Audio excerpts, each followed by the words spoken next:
നമസ്തേ, ഉച്ചവാർത്തയിലേക്ക് സ്വാഗതം. നോക്കാം ഉച്ചവരെയുള്ള പ്രധാന വാർത്തകൾ.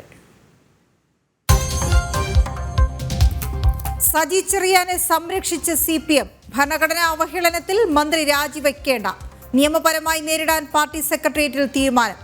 സജിയുടെ ഭാഗം കേൾക്കണമെന്ന് ന്യായീകരിച്ച് മന്ത്രി P. രാജീവ്.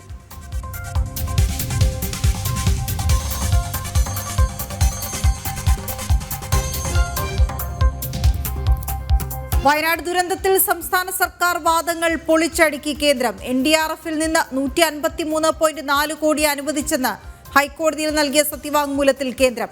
വയനാട്ടിലെ ഹർത്താലിനെ കടുത്ത ഭാഷയിൽ വിമർശിച്ച് ഹൈക്കോടതി. ദുരന്തത്തെ സർക്കാർ രാഷ്ട്രീയ നേട്ടത്തിനായി ഉപയോഗിക്കുന്നുവെന്ന് V. മുരളീധരൻ.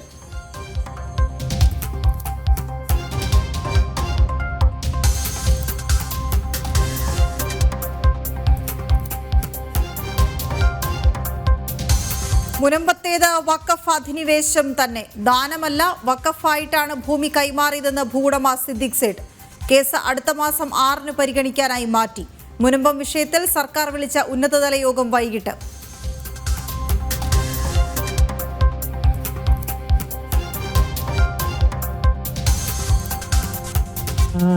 जय हो दंतेश्वरी मैया, जय हो दंतेश्वरी, तोरे जैसे अगम पार हो माँ हो मैया, जय हो दंतेश्वरी मैया. ഭാരതത്തിന്റെ സ്വത്തും തിരിച്ചുപിടിക്കുക ലക്ഷ്യമാക്കി ലോക്മന്ധൻ 2024. ഔദ്യോഗിക ഉദ്ഘാടനം നിർവഹിച്ച് രാഷ്ട്രപതി ദ്രൗപദി മുർമു. ഭാരതീയ സംസ്കാരം ലോകം മുഴുവൻ എത്തിക്കാൻ ലോക്മന്ധനിലൂടെ കഴിയുമെന്ന് രാഷ്ട്രപതി.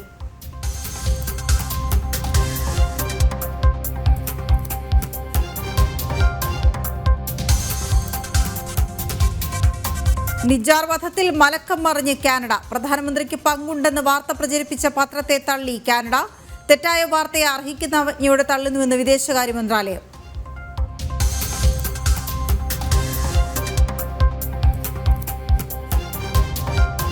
നടന്മാർക്കെതിരായ പീഡന പരാതി പിൻവലിക്കാൻ പരാതിക്കാരിയായ നടി. കേസിൽ പോലീസും സർക്കാരും സഹായിച്ചില്ലെന്നും ആരോപണം. പരാതി മുകേഷ്, ജയസൂര്യ അടക്കമുള്ള നടന്മാർക്കെതിരെ.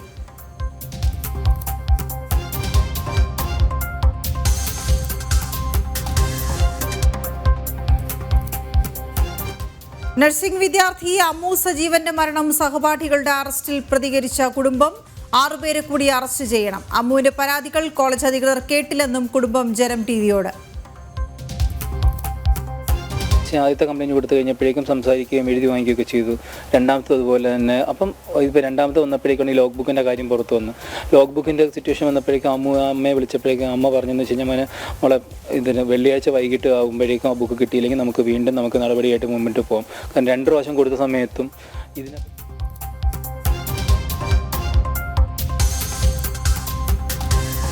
പെർത്ത് ക്രിക്കറ്റ് ടെസ്റ്റിൽ ഇന്ത്യക്ക് നിരാശ. ഓസ്ട്രേലിയക്കെതിരായ ആദ്യ ഇന്നിംഗ്സിൽ ഇന്ത്യ 150 റൺസിന് പുറത്തായി.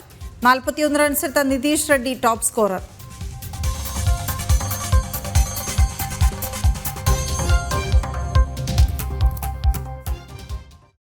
നോക്കാം വിശദമായി. മന്ത്രി സജി ചെറിയാൻ രാജിവെക്കേണ്ട എന്ന് CPM. ഇന്ന് ചേർന്ന CPM സംസ്ഥാന സെക്രട്ടേറിയറ്റിലാണ് തീരുമാനമായത്. നിയമപരമായി ഈ വിഷയം നേരിടും. കഴിഞ്ഞ ദിവസം സജി ചെറിയാനെതിരായ കോടതി വിധി ഇന്ന് ചേർന്ന CPM സംസ്ഥാന സെക്രട്ടേറിയറ്റിൽ ചർച്ചയായി. ടിൻഡു ദാസ് ചേരുന്നു വിവരങ്ങളുമായി. ടിൻഡു, ഭരണഘടനാനുസൃതമായി പ്രവർത്തിക്കുന്ന ഒരു മന്ത്രി, ഭരണഘടനയിന്മേൽ തൊട്ട് സത്യപ്രതിജ്ഞ ചെയ്ത് മന്ത്രിയാകുന്ന ഒരാൾ അതേ ഭരണഘടനയെ അവഹേളിക്കുന്നു. ആ വിഷയത്തിൽ ഹൈക്കോടതിയിൽ നിന്ന് പ്രഥമ ദൃഷ്ട്യാ അവഹേളനമുണ്ട് എന്ന കണ്ടെത്തൽ കൂടി വരുന്നു. ഇതുവരെയുള്ള അന്വേഷണ റിപ്പോർട്ടുകളെല്ലാം കോടതി തള്ളിക്കളയുന്നു. അപ്പോൾ ഗുരുതരമായ ഒരു സാഹചര്യമാണ്, ഗുരുതരമായ വിഷയമാണ് മന്ത്രി സജി ചെറിയാനെതിരെ ഉയർന്നിരിക്കുന്നത്. പക്ഷേ ഈ വിഷയത്തിൽ നിയമപരമായി ഇനി എങ്ങനെ മുന്നോട്ട് പോകുമെന്ന് കരുതിക്കൊണ്ടാണ് CPM ഇങ്ങനെ സജി ചെറിയാനെ ചേർത്ത് പിടിക്കുന്നത്.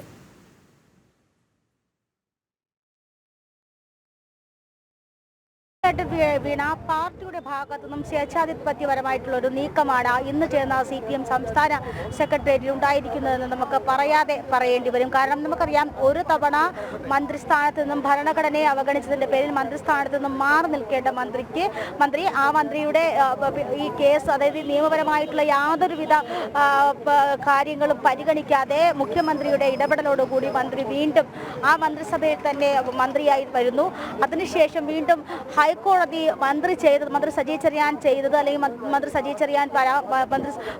ചെറിയാന്റെ പരാമർശം തെറ്റാണ് എന്ന് ഹൈക്കോടതി തന്നെ വളരെ വ്യക്തമായിട്ട് പറഞ്ഞിട്ടും ഇതിൽ നിന്നും ഒരു തീരുമാനത്തിൽ നിന്നും പിന്മാറില്ല എന്ന കർക്കശ ബുദ്ധിയോടുകൂടിയാണ് പാർട്ടി ഈ ഘട്ടത്തിൽ പെരുമാറുന്നതെന്ന് നമുക്ക് പറയേണ്ടി വരും. ഇന്നലെ ഈ കോടതി വിധി വന്ന സമയത്ത് തന്നെ സജി ചെറിയാന്റെ പ്രതികരണം തേടുന്ന സമയത്ത് സജി ചെറിയാൻ പറയുന്നത് അന്വേഷണമായി സഹകരിക്കുമെന്നോ അന്വേഷണവുമായി മുന്നോട്ട് പോകുന്നോ അല്ല, മന്ത്രിസ്ഥാനത്ത് നിന്നും താൻ രാജിവെക്കേണ്ട ആവശ്യമില്ല എന്നൊരു കാര്യം തന്നെയാണ് മന്ത്രി സജി ചെറിയാൻ ഇന്നലെ ആവർത്തിച്ചത്.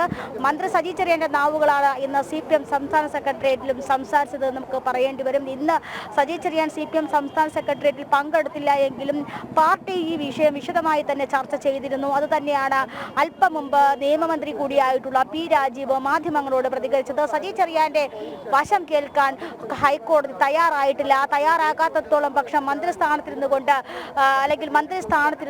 ഇത്തരത്തിൽ ഈ അന്വേഷണത്തെ നേരിടുന്നതിൽ തെറ്റില്ല എന്നൊരു പരാമർശം തന്നെയാണ് മന്ത്രിയുടെ ഭാഗത്തു നിന്നും ഉണ്ടായിട്ടുള്ളത്. അപ്പോൾ നമുക്ക് മനസ്സിലാക്കാൻ സാധിക്കുന്നത് അകത്ത് AKG സെന്ററിന്റെ അകത്ത് ഇന്ന് നടന്ന ചർച്ച എന്ന് പറയുന്നത് CPMന്റെ മന്ത്രിയായിട്ടുള്ള മന്ത്രി സജി ചെറിയാനെ മന്ത്രിസ്ഥാനത്ത് നിന്നും മാറ്റേണ്ട, അതായത് ഭരണഘടനയെ അവഗണിക്കുന്നതും ഭരണഘടനയെ തള്ളിപ്പറയുന്നതും ഒക്കെ പാർട്ടിയുടെ പൊതുനയമായി തന്നെ നമുക്ക് ഈ ഘട്ടത്തിൽ വ്യാഖ്യാനിക്കേണ്ടി വരും. അത് തന്നെയാണ് ഹൈക്കോടതി വ്യക്തമായിട്ട് മന്ത്രി സജി ചെറിയാൻ ചെയ്തത് തെറ്റാണെന്ന് പറഞ്ഞിട്ടും തെറ്റല്ല, അത് മന്ത്രി സജി ചെറിയാൻ ഇനി അന്വേഷണം നേരിടട്ടെ എന്നൊരു തീരുമാനത്തിലേക്ക് പാർട്ടി എത്തുന്നത്. പാർട്ടിയുടെ നാവ് സംസാരിച്ചിരിക്കുന്നത് ഇങ്ങനെ തന്നെയാണ്.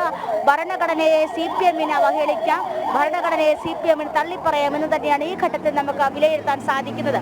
മറ്റൊരു കാര്യം എന്ന് പറയുന്നത് ഇന്ന് ചേർന്ന സംസ്ഥാന സെക്രട്ടേറിയറ്റിൽ പങ്കെടുത്തില്ല എങ്കിലും പാർട്ടിയുടെ ഏരിയ സമ്മേളനത്തിൽ പങ്കെടുക്കാൻ വേണ്ടി ചേർത്തലയിൽ തന്നെ മന്ത്രി ഉണ്ട് എന്നാണ്. അപ്പോൾ മന്ത്രിയുടെ തീരുമാനങ്ങളൊക്കെ തന്നെയാണ് ഇന്ന് പാർട്ടിയും ചർച്ച ചെയ്തത് എന്ന് നമുക്ക് പറയേണ്ടി വരും. ഇനിയുള്ളത് മുന്നണിയുടെ മറ്റു മുന്നണി അംഗങ്ങളുടെ വാദമാണ്. അല്ലെങ്കിൽ CPI ഉൾപ്പെടെയുള്ള സംഘടനകൾ ഇതിനെ എങ്ങനെ ചർച്ച ചെയ്യും, ഇതിനെ എങ്ങനെ എതിർക്കും, അല്ലെങ്കിൽ ഇതിനെ എങ്ങനെ കാണുന്നു എന്നുള്ളത് ഇപ്പോൾ മുന്നണി യോഗം ചേർന്നുകൊണ്ടിരിക്കുകയാണ്. ഈ മുന്നണി യോഗത്തിനൊടുവിലായിരിക്കും ഇവരുടെ CPI ഉൾപ്പെടെയുള്ള മറ്റു മുന്നണികളുടെ തീരുമാനത്തിലേക്ക് എത്തുക. എന്തായാലും ഈ സ്ഥാനത്തിരുന്നു കൊണ്ട് തന്നെ അന്വേഷണത്തെ നേരിടും. അന്വേഷണത്തിൽ വേണമെങ്കിൽ വേറെ ഉദ്യോഗസ്ഥരെയൊക്കെ നിയോഗിക്കുക എന്ന് തന്നെയാണ് പറയുന്നത്. പാർട്ടിക്ക് ഇതിന്റെ പൊതുനയം എന്ന് പറയുന്നത് സജി ചെറിയാൻ ഈ സാഹചര്യത്തിൽ രാജിവെച്ചാൽ പാർട്ടിയെ സംബന്ധിച്ചിടത്തോളം അത് വലിയ വിഷമമാകും. പാർട്ടിക്ക് അത് നേരിടാനുള്ള ബുദ്ധിമുട്ടുണ്ടാകും. കഴിഞ്ഞ 1.5-2 വർഷമായിട്ട് സംസ്ഥാന സർക്കാരും സംസ്ഥാനത്തെ CPM പാർട്ടിയും നേരിടുന്ന വലിയ രീതിയിലുള്ള വിവാദങ്ങളും വലിയ രീതിയിലുള്ള വിമർശനങ്ങളുമാണ്.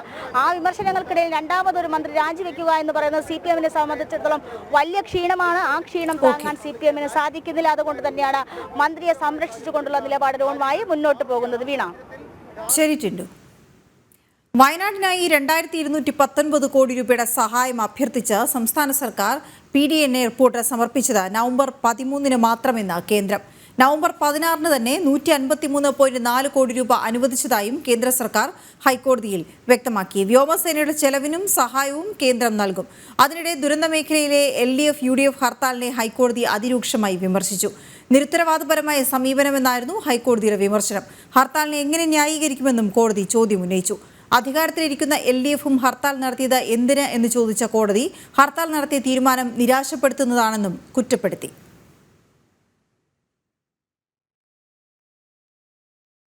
വയനാട് ദുരന്തം രാഷ്ട്രീയവൽക്കരിക്കാൻ ശ്രമിച്ച ഇന്ത്യ മുന്നണിക്കുള്ള പ്രഹരമാണ് ഇന്നത്തെ കോടതി നിരീക്ഷണമെന്ന് മുൻ കേന്ദ്രമന്ത്രി V. മുരളീധരൻ.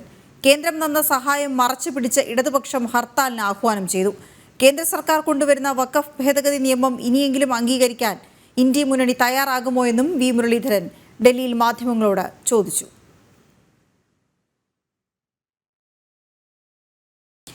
വഖഫ് അധിനിവേശം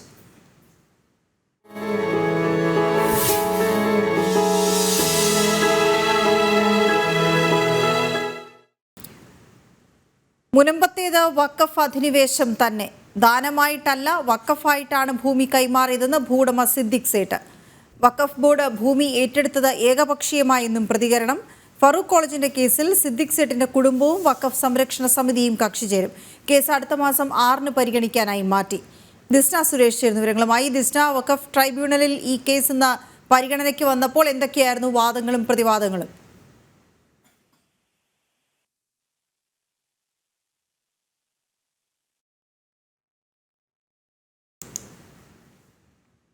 ദിസ്നയിലേക്ക് വരാം. മുൻപത്തേത് വഖഫ് അധിനിവേശം തന്നെയെന്ന് വ്യക്തമാവുകയാണ്. ഇന്ന് കോഴിക്കോട് വഖഫ് ട്രൈബ്യൂണലിന് മുമ്പാകെ വന്ന കേസ് പരിഗണിക്കുമ്പോൾ ഉയർന്ന വാദമുഖങ്ങളിൽ നിന്നും പ്രതിവാദങ്ങളിൽ നിന്നും വ്യക്തമാകുന്നതാണ് ദാനമായിട്ടല്ല വഖഫായിട്ടാണ് ഭൂമി കൈമാറിയത് എന്നാണ് ഭൂവുടമ സിദ്ദിഖ് സേട്ട് വ്യക്തമാക്കിയിരിക്കുന്നത്. വഖഫ് ബോർഡ് ഭൂമി ഏറ്റെടുത്തത് ഏകപക്ഷീയമായി എന്നും പ്രതികരിച്ചിരിക്കുന്നു. ഈ ഫറൂഖ് കോളേജിന്റെ കേസിൽ സിദ്ദിഖ് സേട്ടിന്റെ കുടുംബവും ഒപ്പം വഖഫ് സംരക്ഷണ സമിതിയും ഇന്നിപ്പോൾ ഫറൂഖ് കോളേജിന്റെ കേസാണ് വഖഫ് ട്രൈബ്യൂണലിന് മുമ്പാകെ പരിഗണനയ്ക്ക് വന്നത്. ഈ കേസിൽ സിദ്ദിഖ് സേട്ടിന്റെ കുടുംബവും ഒപ്പം വഖഫ് സംരക്ഷണ സമിതിയും കക്ഷി ചേരുമെന്നാണ് അറിയിച്ചിരിക്കുന്നത്. ഈ കേസ് തുടർന്ന് അടുത്ത മാസം 6 പരിഗണിക്കാനായി മാറ്റിയെന്ന് അറിയുന്നു. ദിസ്ന, എന്തൊക്കെ വാദപ്രതിവാദങ്ങൾ ഉയർന്നു വന്നു ട്രൈബ്യൂണൽ മുമ്പാകെ? വീണ സൂചിപ്പിച്ചതുപോലെ തന്നെ വലിയ രീതിയിലുള്ള ചർച്ചയായ വിഷയമാണ് ഈ ഒന്നാമത്തെ വഖഫ് വിഷയം. ഈ വിഷയത്തിലാണ് ഫറൂഖ് കോളേജ് ഇത്തരത്തിലൊരു ഹർജി നൽകിയിരുന്നത്. ഈ 2 അപ്പീലാണ് പ്രധാനമായും നൽകിയിരുന്നത്. പ്രധാനമായും 1950 ഇഷ്ടദാനമായി നൽകിയ ഭൂമിയാണ് എന്നതായിരുന്നു പ്രധാനമായും ഈ ഫറൂഖ് കോളേജ് ഉന്നയിച്ച ഒരു പ്രധാനമായ വാദഗതി എന്ന് പറയുന്നത്. അതിൽ പ്രധാനമായും 1919 ഇത്തരത്തിലൊരു ഡിക്ലറേഷൻ വരുന്നു. 2022 റവന്യൂ വകുപ്പ് ഈ ഭൂമി ഈ വഖഫിന്റേതാണ് എന്നൊരു സ്ഥിരീകരണം ഉണ്ടാവുന്നു. തുടർന്ന് 2023 ഈ ഫറൂഖ് കോളേജ് അപ്പീലുമായി കോടതിയെ സമീപിക്കുന്നത്, അതായത് ട്രൈബ്യൂണലിനെ സമീപിക്കുന്നത്. ഈ ട്രൈബ്യൂണലുമായി, അതായത് വഖഫ് വിഷയവുമായി ബന്ധപ്പെട്ട എല്ലാ വിഷയങ്ങൾക്കും പരിഹാരം കണ്ടെത്തുന്നതാണ് ട്രൈബ്യൂണൽ. അങ്ങനെ ട്രൈബ്യൂണലിനെ സമീപിക്കുന്നു.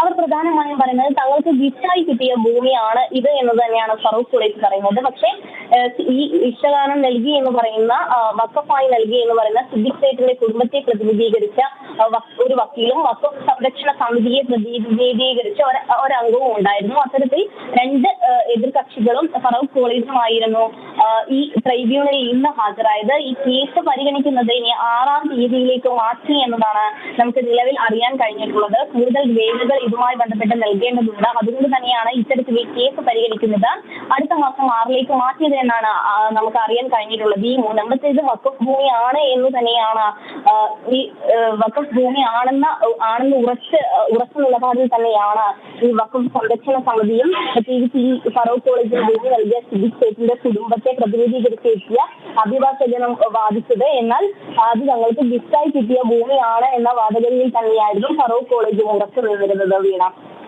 ശരി ദിസ്ന. മുനമ്പം വഖഫ് അധിനിവേശത്തിൽ മുഖ്യമന്ത്രി വിളിച്ച യോഗം ഇന്ന് ഉന്നതതല യോഗം ചേരുന്നത് 2 തവണ തീയതി മാറ്റിയ ശേഷം. ഉപതെരഞ്ഞെടുപ്പിൽ തിരിച്ചടി ഭയന്നാണ് 16-ാം തീയതി ചേരാനിരുന്ന യോഗം മാറ്റിവെച്ചത്. മന്ത്രിമാരും വഖഫ് ബോർഡ് ചെയർമാനും ചീഫ് സെക്രട്ടറിയും യോഗത്തിൽ പങ്കെടുക്കും. മുനമ്പത്തെ 614 കുടുംബങ്ങളുടെ റവന്യൂ അവകാശങ്ങൾ സംരക്ഷിക്കുമെന്ന് പറഞ്ഞാണ് നവംബർ 16-ാം തീയതി സർക്കാർ യോഗം വിളിച്ചത്. എന്നാൽ യോഗത്തിൽ തീരുമാനമെടുക്കാൻ കഴിഞ്ഞില്ലെങ്കിൽ അത് തിരിച്ചടിയാകുമെന്ന് ഭയന്ന തീയതി മാറ്റി. 28-ാം തീയതിയിലേക്ക് മാറ്റിയ യോഗം ക്രൈസ്തവ ഹൈന്ദവ സംഘടനകളും BJPയും പ്രതിഷേധം ശക്തമാക്കിയതോടെ ഇന്ന് തന്നെ ചേരാൻ തീരുമാനിക്കുകയായിരുന്നു. മുനമ്പം വിഷയത്തിൽ സർക്കാരും പ്രതിപക്ഷവും സ്വീകരിച്ച ഇരട്ടത്താപ്പുകൾ ജനം TV തുടർച്ചയായി തുറന്നുകാട്ടിയതും സർക്കാരിന് മേൽ സമ്മർദ്ദമേറ്റി. ഇന്ന് വൈകിട്ട് മുഖ്യമന്ത്രിയുടെ കോൺഫറൻസ് ഹാളിൽ ചേരുന്ന യോഗത്തിൽ നിയമം, റവന്യൂ, വഖഫ് വകുപ്പ് മന്ത്രിമാരും വഖഫ് ബോർഡ് ചെയർമാനും ചീഫ് സെക്രട്ടറിയും മറ്റുന്നത ഉദ്യോഗസ്ഥരും പങ്കെടുക്കും. മുനമ്പത്ത് നടന്ന ഭൂമി ഇടപാടുകളുമായി ബന്ധപ്പെട്ടുള്ള രേഖകൾ പരിശോധിച്ച റവന്യൂ വകുപ്പ് തയ്യാറാക്കിയ റിപ്പോർട്ടും യോഗം പരിഗണിക്കും. ഫറൂഖ് കോളേജ് ഭൂമി പ്രദേശവാസികൾക്ക് കൈമാറിയ രേഖകളാണ് പരിശോധിക്കുക. കരം സ്വീകരിച്ചതിന്റെ വിശദാംശങ്ങളും റീസർവേ സാധ്യതയും പരിശോധിക്കപ്പെടും. എന്നാൽ വഖഫ് ബോർഡ് നിലപാടാകും ഏറ്റവും നിർണായകം. സർക്കാരിന്റെ മുൻ നിലപാടുകളും പ്രശ്നപരിഹാര സാധ്യതയ്ക്ക് വിലങ്ങുതടിയാകും. പ്രജിത് മോഹനൻ, ജനം, തിരുവനന്തപുരം.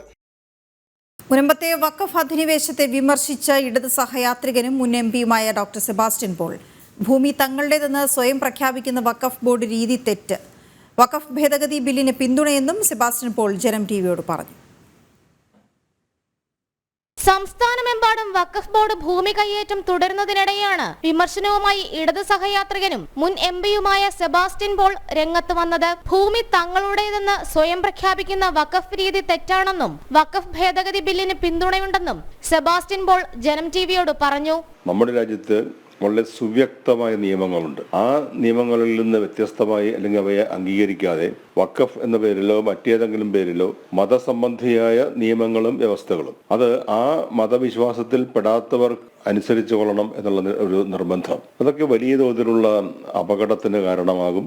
മുനമ്പത്തും ചാവക്കാടും തുടങ്ങി പലയിടങ്ങളിലും വഖഫ് ബോർഡ് ഭൂമിയിന്മേൽ അവകാശവാദം ഉന്നയിച്ചിട്ടുണ്ട്. പരാതിക്കാരെ കേൾക്കാതെയുള്ള ഏകപക്ഷീയ വഖഫ് ബോർഡ് തീരുമാനത്തെയും സെബാസ്റ്റ്യൻ പോൾ തുറന്നെതിർത്തു. ഇടതു വലതു മുന്നണികൾ എതിർക്കുന്ന വഖഫ് നിയമ ഭേദഗതിയാണ് സെബാസ്റ്റ്യൻ പോൾ പക്ഷെ പിന്തുണയ്ക്കുന്നത്. വഖഫ് നിയമ ഭേദഗതി വേണമെന്നാണ് അദ്ദേഹത്തിന്റെ നിലപാട്. ഭേദഗതി ആവശ്യമുണ്ടെങ്കിൽ വരുത്തണം. ആ സമുദായത്തിൽപ്പെട്ടവർക്ക് ആ ഭേദഗതി ബില്ലിനെ കുറിച്ച് വ്യത്യസ്തമായ അഭിപ്രായം ഉണ്ടെങ്കിൽ അത് പരിഹരിക്കപ്പെടണം. ജനം, കൊച്ചി. മുനമ്പത്തുള്ളത് വഖഫ് ഭൂമിയെന്ന് ആവർത്തിച്ച് വഖഫ് സംരക്ഷണ സമിതി. വഖഫ് അധിനിവേശ വിഷയത്തിൽ ജനം TV മുനമ്പത്ത് സംഘടിപ്പിച്ച ജനസഭയിലാണ് കേരള വഖഫ് സംരക്ഷണ സമിതി ഭാരവാഹിയും കേരള മഹല്ല് കോൺഫെഡറേഷൻ സ്റ്റേറ്റ് കോർഡിനേറ്ററുമായ TA മുജീബ് റഹ്മാന്റെ അവകാശവാദം. മുനമ്പത്തെ ജനതയോട് ഒരു അനുഭവവും സർക്കാരിനില്ല എന്ന് ചർച്ചയിൽ പങ്കെടുത്ത BJP ഇന്റലക്ച്വൽ സെൽ സംസ്ഥാന കൺവീനർ അഡ്വക്കേറ്റ് ശങ്കുട്ടി ദാസ് കുറ്റപ്പെടുത്തി. വഖഫ് അവകാശമുന്നയിച്ച ഭൂമിയിൽ നിന്ന് മുനമ്പത്തെ ജനങ്ങളെ കുടിയൊഴിപ്പിക്കണമെന്ന് കേരള വഖഫ് സംരക്ഷണ സമിതി കഴിഞ്ഞ ദിവസം ആവശ്യപ്പെട്ടതിന്റെ തുടർച്ചയായാണ് TA മുജീബ് റഹ്മാന്റെ അവകാശവാദം. മുനമ്പത്തേത് വഖഫ് ഭൂമിയാണെന്നും തിരിച്ചുപിടിക്കണമെന്നും ആവശ്യപ്പെട്ട മുജീബ് റഹ്മാൻ പലയിടത്തെയും കയ്യേറ്റക്കാരിൽ മുസ്ലിം സമുദായത്തിലെ സമ്പന്നരുമുണ്ടെന്നും കൂട്ടിച്ചേർത്തു. അത് വഖഫാണോ അത് വഖഫ് അല്ലയോ എന്ന് തീരുമാനിക്കേണ്ടത് നമ്മൾ ഇത്തരത്തിലുള്ളൊരു ചർച്ചയിലൂടെയോ അതല്ലെങ്കിൽ മറ്റേതെങ്കിലും സംവാദങ്ങളിലൂടെയോ അല്ല. ഈ 3/4 നൂറ്റാണ്ട് കാലത്തിനിടക്ക് നിങ്ങൾ ഈ പ്രദേശത്തൊക്കെ മുസ്ലിങ്ങളുണ്ടല്ലോ.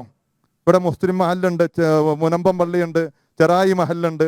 അതല്ലെങ്കിൽ എറണാകുളത്ത് ഏതെങ്കിലും ഒരു പ്രദേശത്തെ മുസ്ലിമീങ്ങളോ ഏതെങ്കിലും ഒരു മുസ്ലിം സംഘടനയോ ഇവിടെ എത്തിയിട്ടുള്ള ഏതെങ്കിലും ഒരു സഹോദരൻ്റെയോ സഹോദരിയുടെയോ വീട്ടിൽ വന്നോ അതല്ലെങ്കിൽ നിങ്ങൾ ഇവിടെ നിന്ന് കുടിയിറങ്ങുന്നത് ഞങ്ങളുടെ സ്വത്താണ് എന്ന് അവകാശപ്പെട്ടിട്ടില്ല. അന്യായമായി രാജ്യത്ത് ഏത് ഭൂമിയും വഖഫ് ഭൂമിയാണെന്ന് അവകാശമുന്നയിക്കാനുള്ള വഖഫ് ബോർഡിന്റെ അമിതാധികാരമാണ് ആദ്യം എടുത്തുമാറ്റേണ്ടതെന്നും പാർലമെന്റിൽ ഈ സമ്മേളനത്തിൽ തന്നെ അവതരിപ്പിക്കുന്ന വഖഫ് ഭേദഗതി നിയമമാണ് അധിനിവേശത്തിന് പരിഹാരമെന്നും BJP intellectual cell convener advocate Sankutty Das പറഞ്ഞു. ഇവിടുത്തെ പ്രശ്നത്തിനുള്ള ഏറ്റവും ശാശ്വതമായിട്ടുള്ള പരിഹാരം എന്ന് പറയുന്നത് നിലവിലിരിക്കുന്ന വഖഫ് നിയമത്തെ തന്നെ ഭേദഗതി ചെയ്യുന്ന കേന്ദ്ര പാർലമെന്റിൽ അവതരിപ്പിക്കപ്പെട്ടിട്ടുള്ള വഖഫ് ഭേദഗതി നിയമങ്ങൾ പാസ്സാക്കുക എന്നുള്ളതാണ്. കാരണം ഇവിടുത്തെ പ്രശ്നം ഇരിക്കുന്നത് ഇതിൻ്റെ അടിസ്ഥാനപരമായിട്ടുള്ള നിയമത്തിൽ തന്നെയാണ്. ഈ രാജ്യത്തെ ഏത് ഭൂമിയെയും വഖഫ് ഭൂമിയായി പരിവർത്തനം ചെയ്യാൻ വഖഫ് ബോർഡുകൾക്ക് അധികാരം കൊടുത്തുകൊണ്ടാണ് നമ്മളൊരു നിയമം ഉണ്ടാക്കിയിട്ടുള്ളത്. അന്യായമായി രാജ്യത്തെ ഏത് ഭൂമിയും ഈ വഖഫ് നിയമത്തിലെ സെക്ഷൻ 40 എന്താ പറയുന്നത്, ഏതെങ്കിലും ഒരു ഭൂമി വഖഫ് ഭൂമിയാണോ എന്നൊരു ചോദ്യം ഉണ്ടായാൽ അത് വഖഫ് ഭൂമിയാണോ അല്ലയോ എന്ന് നിശ്ചയിക്കുന്നതിനുള്ള അധികാരം വഖഫ് ബോർഡിന് തന്നെയാണ്. സാമാന്യ നീതിയുടെ പോലും ലംഘനമാണ്. Nobody shall be a judge in his own cause എന്ന് പറയും. നമ്മൾ ഉൾപ്പെട്ടിട്ടുള്ള ഒരു തർക്കത്തിൽ നമ്മൾ തന്നെ ന്യായാധിപനാവാൻ പാടില്ല. 2 തലമുറകളായി തങ്ങളെ നിയമക്കുരുക്കിലാക്കിയിരിക്കുകയാണെന്നും കുട്ടികളടക്കം കുടിയിറക്കരുതേ എന്ന് അപേക്ഷിക്കുകയാണെന്നും മുനമ്പൻ നിവാസിയായ റോയ് കുരിശിങ്കൽ ജനസഭയിൽ പങ്കെടുത്തുകൊണ്ട് വ്യക്തമാക്കി. ദീർഘകാലത്തെ അധിനിവേശം എന്ന വാക്ക് കേട്ടപ്പോൾ അദ്ദേഹത്തിന് വല്ലാതെ നൊന്തു എന്ന് തോന്നുന്നു. അപ്പോൾ 75 വർഷമായിട്ട് ഇതിൻ്റെ ഇരകളാക്കപ്പെട്ട ഞങ്ങൾക്ക് നോവും എന്നുള്ളത് അങ്ങേക്ക് അറിവുള്ളതാണല്ലോ സർ. 75 വർഷമായി ഞങ്ങൾ ഈ കേസ് നടത്തുന്നു, അല്ലെങ്കിൽ 75 വർഷമായി ഇതിൻ്റെ ആധാരമായ വഖഫ് ആധാരത്തിൽ നിന്ന് വന്ന പ്രശ്നങ്ങൾ ഞങ്ങൾ അഭിമുഖീകരിക്കുന്നു. ഞാൻ പ്രതിദാനം ചെയ്യുന്ന ഈ തലമുറയ്ക്ക് മുമ്പ് 2 തലമുറ തുടങ്ങിയ കേസാണ്. എന്നാണ് ഞങ്ങൾ ഈ അധിനിവേശത്തിൽ നിന്ന് രക്ഷപ്പെടുക? വഖഫ് നിയമത്തിനെതിരെയാണ് നീക്കങ്ങളെന്ന് പ്രചരിപ്പിച്ച് മുനമ്പം ചെറായി മേഖലയിലെ ജനങ്ങളെ കുടിയൊഴിപ്പിക്കാനുള്ള നീക്കത്തെ ഒരു വിഭാഗം പിന്തുണയ്ക്കുകയാണ്. ജനകീയ വിഷയമുയർത്തിയുള്ള ജനസഭയിൽ മുനമ്പത്തെ ജനങ്ങളും ആശങ്കകളും പ്രശ്നങ്ങളും അവതരിപ്പിച്ചു. മുനമ്പം വിഷയത്തിൽ ജനം TV സംഘടിപ്പിച്ച 2ാമത് ജനസഭയാണ് ഇന്നലെ മുനമ്പത്ത് നടന്നത്. ജനം, കൊച്ചി. ഫലം കാത്ത് രാജ്യം.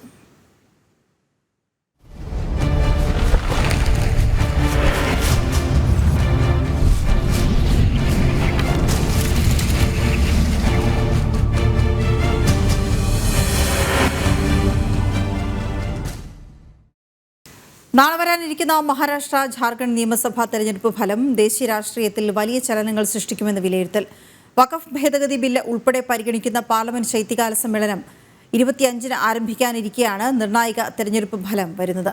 ഇരു സംസ്ഥാനങ്ങളിലും BJP വൻ നേട്ടമുണ്ടാക്കുമെന്നാണ് എക്സിറ്റ് പോളുകൾ പ്രവചിക്കുന്നത്.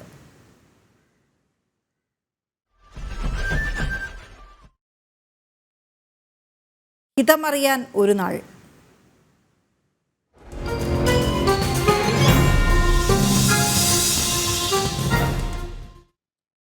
പാലക്കാട് പാലക്കാട്, ചേലക്കര, വയനാട് മണ്ഡലങ്ങളിൽ നാളെ വോട്ടെണ്ണൽ. ആത്മവിശ്വാസത്തോടെ മുന്നണികൾ. ഇത്തവണ പാലക്കാട് മണ്ഡലത്തിൽ വിജയിക്കുമെന്ന ആത്മവിശ്വാസത്തിലാണ് NDA സ്ഥാനാർത്ഥി C. കൃഷ്ണകുമാർ. വോട്ടെണ്ണൽ നാളെ രാവിലെ 8 മണി മുതൽ നടക്കും. സമഗ്ര കവറേജുമായി ജനം TV സംഘവും സജ്ജമാണ്.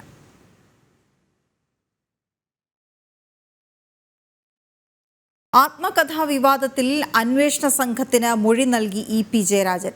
DC ബുക്സുമായി ഒരു കരാറുമില്ല. കരാർ ഉണ്ടോ എന്ന് മാധ്യമങ്ങൾക്ക് മാത്രമാണ് സംശയമെന്നും നിയമ നടപടിയുമായി മുന്നോട്ട് പോകുമെന്നും EP ജയരാജൻ പറഞ്ഞു. പിന്നെ പുതിയ കാര്യം പറയൂ. ഉള്ള കാര്യം സത്യസന്ധമായി എൻ്റെ കാര്യങ്ങൾ എനിക്കറിയാം. എപ്പോഴും എൻ്റെ ഓർമ്മയിലുള്ളതാണ്. അത് ഞാൻ പോലീസിനോട് സ്റ്റേറ്റ്മെൻറ്റ് കൊടുക്കും. ഞാൻ പരാതി കൊടുത്തു. പരാതിയുടെ അടിസ്ഥാനത്തിൽ സ്റ്റേറ്റ്മെൻറ്റ് കൊടുത്തു. പോലീസ് ആ സ്റ്റേറ്റ്മെൻറ്റ് എടുത്തിട്ട് പോയി. അതൊരു നടപടിയുടെ ഒരു അന്വേഷണത്തിൻ്റെ ഭാഗമാണ്. ഞാൻ നിയമ നടപടിയാണ് എൻ്റെ മുമ്പിലുള്ളത്. ഞാൻ ആ കാര്യങ്ങളെല്ലാം പത്രക്കാരോട് തുറന്നു പറഞ്ഞു. നിയമ നടപടി ആരംഭിച്ചു. പരാതി കൊടുത്തു. ലീഗൽ നടപടി ആരംഭിച്ചിട്ടുണ്ട്. ഈ നടപടികളെല്ലാം മുന്നോട്ട് പോയിക്കൊണ്ടിരിക്കുകയാണ്. സർക്കാർ ആശുപത്രികളിലെ മരുന്ന് ക്ഷാമം സംബന്ധിച്ച് ജനം TV വാർത്തയിൽ ഇടപെടൽ.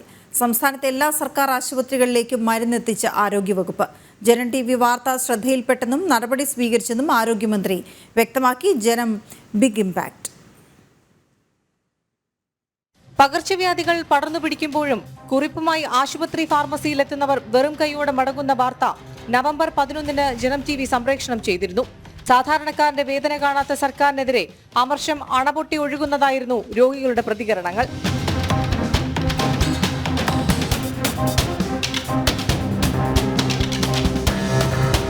ഫാർമസിയിലൊന്നും ഒരു സാധനമില്ല. നോക്ക് മേഡം, 6 എഴുതുന്നതിൽ വേറെ 2 മാത്രമേ ഇവിടെ ഉള്ളൂ. ബാക്കി 3 പുറത്തുനിന്നാണ്. ഞാൻ വന്നപ്പോൾ ഇതേ അവസ്ഥയായിരുന്നു. അല്ല, ഞാൻ 19 വർഷം കൊണ്ട് ഞാൻ മെഡിക്കൽ കോളേജിൽ ജില്ലാസ്പത്രിയിലും കയറി ഇറങ്ങുന്നതാണ്. ഇവിടെ ഫാർമസിയിലും മണിക്കൂറോളം എന്ന് നോക്കിയിട്ട് കൗണ്ടറിൽ പോകുമ്പോൾ അവിടെ ഇല്ല മരുന്ന് വയ്ക്കാൻ പോകും. കാർണൂല് പോകുമ്പോൾ കാർണൂലില്ല. പിന്നെ ലാസ്റ്റിൽ പുറത്തുനിന്നാണ് വാങ്ങിക്കുന്നത്. ഒരു മരുന്നും ഇല്ല ഇവിടെ. BP-യുടെ കൊളസ്ട്രോളിൻ്റെതും ഇവിടെ നിന്ന് കിട്ടും. ബാക്കിയെല്ലാം പുറത്തുനിന്ന് വാങ്ങിക്കും. കൂലിപ്പണിയാണ്. 2ാമത്തെ അറ്റാക്ക് വന്നവരാണ്. ഇവിടെ 8 ദിവസം ഐസിൽ കിടന്നു. വേര് പറ്റി പോയിട്ട് വീണ്ടും കൊണ്ടുവന്ന് ചെക്കപ്പ് കഴിഞ്ഞ് ഇന്നും വന്നു. ഇനി ഇതപ്പുറത്ത് വാങ്ങിക്കാൻ പോയിക്കാണ്. ഇനി തരുമോ ദൈവത്തിനറിയാം. 10 ഐറ്റം എഴുതി. 4 ഐറ്റം കിട്ടി, 6 ഐറ്റം വെളിയിൽ നിന്ന്. ഇനിയിപ്പോൾ അതാ കൊടുത്തിട്ട് 10 ഐറ്റം കൊടുത്തിട്ടുണ്ട്. ഇപ്പോഴും എത്ര കിട്ടുമെന്നുള്ള അറിഞ്ഞൂടാ. കിട്ടിയിട്ട് പറയാം. 1-2 ഇവിടെ കാണാൻ ബാക്കിയെല്ലാം പുറത്തുനിന്ന് തന്നെ വാങ്ങുന്നത്. അത് ഈ വില കൂടിയ സാധനങ്ങളൊക്കെ പുറത്ത്.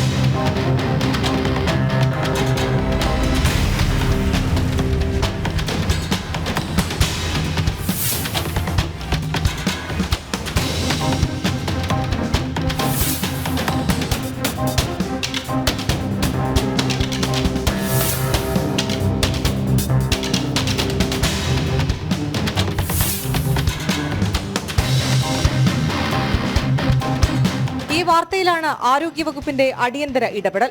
ജനം TV വാർത്ത ശ്രദ്ധയിൽപ്പെട്ടെന്നും സംസ്ഥാനത്തെ എല്ലാ സർക്കാർ ആശുപത്രികളിലേക്കും മരുന്നെത്തിച്ചതായും ആരോഗ്യമന്ത്രി വീണ ജോർജ് പറഞ്ഞു. ഞാൻ ഇങ്ങനെ ഒരു വാർത്ത ഒരു മാധ്യമം കൊടുത്തതായി കണ്ട് ഞങ്ങൾ അന്ന് എല്ലാ ലിസ്റ്റും എടുത്ത് പരിശോധിച്ചിരുന്നു. ഗവൺമെന്റ് സപ്ലൈ ലിസ്റ്റിലുള്ള എല്ലാ മെഡിസിൻസും ഉറപ്പാക്കിയിട്ടുണ്ട്. അത് ഉണ്ടെന്നുള്ളത് എല്ലായിടത്തും ഉറപ്പാക്കിയിട്ടുണ്ട്. അത് ഇമ്മീഡിയറ്റ് ആയിട്ട് അവിടെ ട്രാൻസ്ഫർ ചെയ്യുന്നതാണ്. അപ്പം നമുക്ക് വെയർ ഹൗസുകളിലും അതോടൊപ്പം തന്നെ മറ്റ് സ്റ്റോറേജ് സംവിധാനങ്ങളിലെല്ലാം തന്നെ മരുന്നുകൾ ആവശ്യത്തിനുണ്ട്. ഒരു തരത്തിലുള്ള ആശയവിനിമയത്തിലുള്ള കുഴപ്പങ്ങൾ ഉണ്ടാകാൻ പാടില്ല എന്നുള്ളത് പറഞ്ഞിട്ടുണ്ട്. മോണിറ്റർ ചെയ്യുന്നുണ്ട് ഡിസ്ട്രിക്ട് തലത്തിലും. അതുപോലെ ആശുപത്രികളിൽ ഇതിന് പ്രത്യേകമായ ചുമതലയുണ്ട്. ആവശ്യമായിട്ടുള്ള മരുന്നുകൾ എല്ലാ മരുന്നുകളും തന്നെ അവൈലബിൾ ആണ്. ലിസ്റ്റ് അനുസരിച്ചിട്ടുള്ളത് അവൈലബിൾ ആണെന്ന് ഉറപ്പാക്കിയിട്ടുണ്ട്. കേരള മെഡിക്കൽ സർവീസ് കോർപ്പറേഷനുമായി അടിയന്തര ചർച്ച നടത്തിയാണ് മരുന്നുകൾ എത്തിച്ചത്. പ്രത്യേക നിരീക്ഷണ സംഘത്തെയും ആശുപത്രികളിൽ നിയോഗിച്ചിട്ടുണ്ട്. അസുഖവുമായി ആശുപത്രിയിലെത്തി മണിക്കൂറുകളോളം വരി നിന്നാലും മരുന്ന് ലഭിക്കാതെ മടങ്ങേണ്ടി വരുന്ന രോഗികളുടെ ദുരവസ്ഥയ്ക്കാണ് ജനം TV വാർത്തയിലൂടെ പരിഹാരമായത്. തിരുവനന്തപുരത്തു നിന്നും ക്യാമറമാൻ നിതിനൊപ്പം രശ്മി കാർത്തിക, ജനം. ദുരന്തങ്ങൾ തുടർക്കഥയാകുമ്പോഴും സ്ഥിരം ജീവനക്കാരില്ലാതെ സംസ്ഥാന ദുരന്ത നിവാരണ അതോറിറ്റി. ആകെയുള്ള ജീവനക്കാരിൽ സ്ഥിര നിയമനം മെമ്പർ സെക്രട്ടറിക്ക് മാത്രം. 74 ജീവനക്കാരിൽ 70 പേരും കരാർ തൊഴിലാളികളും ദിവസവേതനക്കാരും. വിവരാവകാശ രേഖകൾ ജനം TVക്ക് ലഭിച്ചു. ദുരന്ത സാധ്യതാ മുന്നറിയിപ്പുകൾ നൽകുന്നത് മുതൽ ദുരന്ത പ്രതികരണത്തിനും ഏകോപനത്തിനും വിലയിരുത്തലുകൾക്കുമെല്ലാം നിയോഗിക്കപ്പെട്ട സംസ്ഥാനത്തെ ഏറ്റവും പ്രധാനപ്പെട്ട ഏജൻസിയാണ് സംസ്ഥാന ദുരന്ത നിവാരണ അതോറിറ്റി. ഇത്ര പ്രധാനപ്പെട്ട ചുമതലകൾ വഹിക്കുന്ന ഏജൻസിയിൽ സ്ഥിരം ജീവനക്കാരനായി ആകെയുള്ളത് ഒരാൾ മാത്രം. ദുരന്ത നിവാരണ അതോറിറ്റി മെമ്പർ സെക്രട്ടറിയും SEOC തലവനുമായ ഡോക്ടർ ശേഖരൻ കുര്യാക്കോസാണ് ദുരന്ത നിവാരണ ഏജൻസിയിലെ ഏക സ്ഥിരം ജീവനക്കാരൻ.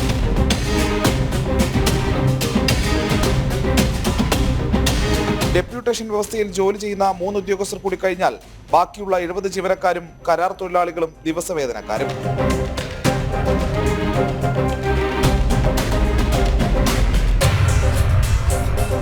കേരളം പോലെ അടിക്കടി പ്രകൃതി ദുരന്തങ്ങൾ ഉണ്ടാകുന്ന സംസ്ഥാനത്ത് ദുരന്ത പ്രതികരണ പ്രവർത്തനങ്ങൾക്ക് നേതൃത്വം നൽകുന്ന സ്ഥാപനത്തിലാണ് സ്ഥിരം ജീവനക്കാരെ നിയമിക്കാതെയുള്ള കെടുകാര്യസ്ഥത. ജോലി സ്ഥിരതയില്ലാത്തതിനാൽ തന്നെ ജീവനക്കാർ തുടർച്ചയായി പൊഴിഞ്ഞുപോകുന്ന സാഹചര്യവുമുണ്ട്. വൈദഗ്ധ്യവും പരിചയസമ്പന്നതയുമുള്ള ഉദ്യോഗസ്ഥരുടെ അഭാവം സ്ഥാപനത്തിന്റെ പ്രവർത്തനത്തെ തന്നെ അവതാളത്തിലാക്കുന്നുവെന്നാണ് ആരോപണം. നേരത്തെ വയനാട് ഉരുൾപൊട്ടൽ ദുരന്തവുമായി ബന്ധപ്പെട്ട് നൽകിയ മെമ്മോറാണ്ടത്തിലെ വീഴ്ചകൾക്ക് പിന്നിലും ഉദ്യോഗസ്ഥരുടെ പരിചയക്കുറവാണെന്ന വിമർശനമുയർന്നിരുന്നു. പ്രജിത് മോഹനൻ, ജനം, തിരുവനന്തപുരം. എം മുകേഷ് MLA അടക്കമുള്ള സിനിമാ താരങ്ങൾക്കെതിരായ പീഡന പരാതിയിൽ നിന്ന് പിന്മാറുകയാണെന്ന് അറിയിച്ച് ജൂനിയർ ആർട്ടിസ്റ്റായ ആലുവ സ്വദേശിനി. മറ്റൊരാൾക്കും ഇത്തരം അനുഭവം ഉണ്ടാകാതിരിക്കാനാണ് താൻ പരാതിയുമായി മുന്നോട്ട് പോയതെന്നും എന്നാൽ തന്നെ പിന്തുണയ്ക്കാൻ ആരുമില്ലാത്തതിനാൽ പിന്മാറുകയാണെന്നുമാണ് സമൂഹ മാധ്യമത്തിലൂടെ നടി അറിയിച്ചത്. തന്നെ പോക്സോ കേസിൽ പെടുത്താൻ ശ്രമിക്കുകയാണെന്നും നടി ആരോപിച്ചു. ഇതേസമയം നടിയുടെ പരാതിയിൽ പ്രൊഡക്ഷൻ കൺട്രോളർ വിച്ചുവിനെതിരെ രജിസ്റ്റർ ചെയ്ത കേസിൽ അന്വേഷണ സംഘം പറവൂർ കോടതിയിൽ കുറ്റപത്രം സമർപ്പിച്ചു. തന്നെ പോക്സോ കേസിൽ പെടുത്താൻ ശ്രമിക്കുകയാണെന്നും സമൂഹത്തിന്റെ നന്മയ്ക്കായും ഇനിയൊരു നടിയെയും അഡ്ജസ്റ്റ്മെന്റിനെ വിളിക്കാതിരിക്കാനുമാണ് കേസുമായി മുന്നോട്ടു പോയതെന്നും എന്നാൽ തന്നെ പിന്തുണയ്ക്കാൻ ആരുമില്ലാത്തതിനാൽ എല്ലാ കേസിൽ നിന്നും പിന്മാറുന്നുവെന്നുമാണ് ആലുവ സ്വദേശിനിയായ ജൂനിയർ ആർട്ടിസ്റ്റ് സമൂഹ മാധ്യമത്തിലൂടെ അറിയിച്ചത്. ഈ കാര്യം കേസിന്റെ അന്വേഷണ ഉദ്യോഗസ്ഥയെയും ധരിപ്പിക്കുമെന്നും നടി പറയുന്നു. എന്നാൽ പെട്ടെന്നുള്ള പിന്മാറ്റത്തിന് പിന്നിൽ മറ്റെന്തെങ്കിലും കാരണമുണ്ടോ എന്ന് വ്യക്തമല്ല. ഒരു സത്യം തുറന്നു പറഞ്ഞു എന്നതിന്റെ പേരിൽ ഇതുപോലെ കള്ളക്കേസ് ആരാണ് ആ കുട്ടിയെ കൊണ്ട് കാശ് കൊടുത്ത് പറയിപ്പിച്ചത്? അതെന്താണ് ഗവൺമെന്റ് കണ്ടുപിടിക്കാത്തത്?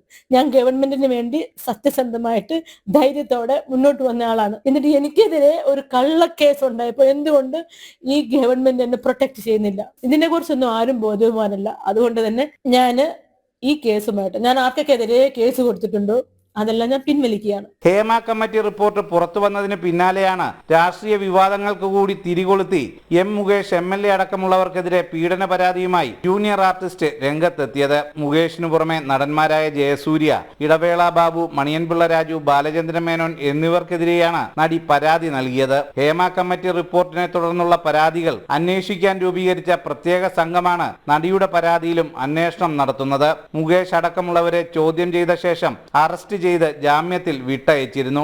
AIG G പൂങ്കുഴലിയാണ് നടിയെയും പ്രതികളെയും ചോദ്യം ചെയ്തത്. ഇതിനിടെ നടിക്കെതിരെ പ്രായപൂർത്തിയാകാത്ത പെൺകുട്ടിയെ കാഴ്ചവെക്കാൻ ശ്രമിച്ചുവെന്ന പരാതിയിൽ പോക്സോ കേസ് എടുത്തിരുന്നു. ഇതേസമയം നടി പരാതിയിൽ നിന്നും പിന്മാറിയെങ്കിലും ഉന്നയിച്ച ആരോപണങ്ങൾ പിൻവലിച്ചിട്ടില്ല എന്നത് ശ്രദ്ധേയമാണ്. ജനം, കൊച്ചി. ആലുവ സ്വദേശിയായ നടിയുടെ ലൈംഗികാതിക്രമ പരാതിയിൽ കുറ്റപത്രം സമർപ്പിച്ചു. കാസ്റ്റിംഗ് ഡയറക്ടർ വിച്ചുവിനെതിരായ കുറ്റപത്രമാണ് സമർപ്പിച്ചത്. പറവൂർ കോടതിയിലാണ് പ്രത്യേക അന്വേഷണ സംഘം കുറ്റപത്രം സമർപ്പിച്ചത്. ജിജീഷ് കരുണാകരൻ ഇതിന്റെ വിവരങ്ങൾ നൽകും. ജിജീഷ്, കുറ്റപത്രത്തിൽ എന്ത് പറയുന്നു?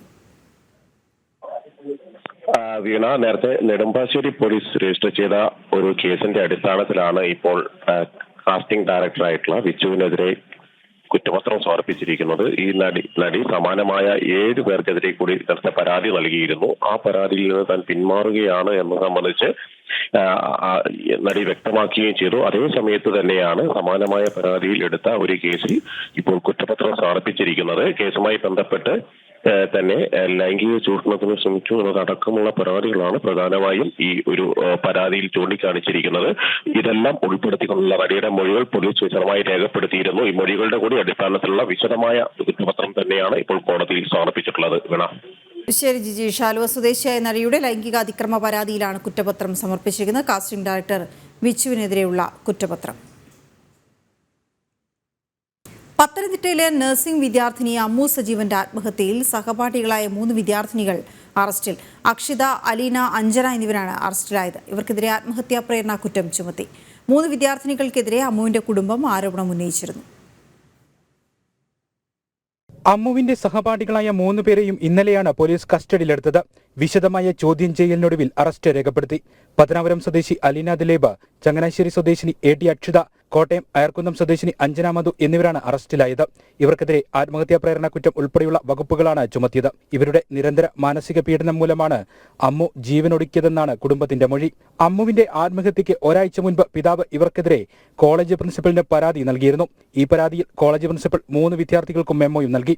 എന്നാൽ തുടർ നടപടിയൊന്നും ഉണ്ടായില്ല. ഇക്കാര്യങ്ങൾ പോലീസ് വിശദമായി അന്വേഷിച്ചു.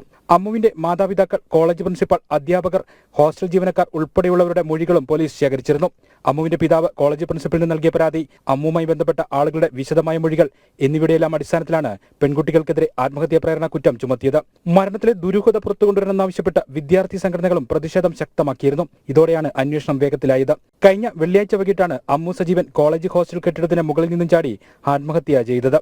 ജനം, പത്തനംതിട്ട. അമ്മു സജീവന്റെ മരണത്തിൽ 6 പേരെ കൂടി അറസ്റ്റ് ചെയ്യേണ്ടതുണ്ടെന്ന് കുടുംബം. ഐ ക്വിറ്റ് എന്ന പുസ്തകത്തിൽ എഴുതിയത് അമ്മു അല്ലെന്ന് സഹോദരൻ അഖിൽ.